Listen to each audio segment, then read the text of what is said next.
భీమవరం నియోజకవర్గంలో వైఎస్ఆర్సీపీ పార్టీ అభివృద్ధిలో గ్రామ అభివృద్ధి ఎలా ఉంది?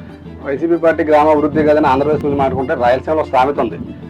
ఒక దేవుడు అన్నాడంట, పూజలు లేక పూజెత్తాను కానీ నైవేద్యం పెట్టేవాడుంటే నా మహిమ చూపిస్తానంట. అలా ఉంది వైసీపీ అభివృద్ధి. మీరు అడిగిన క్వశ్చన్కి ఆన్సర్ అంటే అండి, 2014 నుంచి 2019 వరకు టీడీపీ పైన అధికారంలో ఉండగా అంజబాబు సారథ్యంలో, బుద్ధరాజ్ శ్రీనివాస్ గారి నాయకత్వంలో వినవరం చాలా అభివృద్ధి చెందింది. 2014 ముందు సెంటు 2 లక్షలు ఉంటే ఈ రోజు 20 నుంచి 30 లక్షల రూపాయలు ఉంది. ఇది 2014 నుంచి 2019 మధ్యలో జరిగిన అభివృద్ధి. ఆయన ఉండగా ఎన్నో సిమెంట్ రోడ్లు, అండర్ గ్రౌండ్ డ్రైనేజీలు, పంచాయతీ భవనాలు కట్టించారు. తర్వాత 2019 నుంచి 2024 మధ్యలో ఒక సిమెంట్ రోడ్ వేసింది లేదు. ఇంకా శాంక్షన్ అయిన సిమెంట్ రోడ్లు నాన్ లేఅవుట్లో వేసుకోవడం జరిగింది.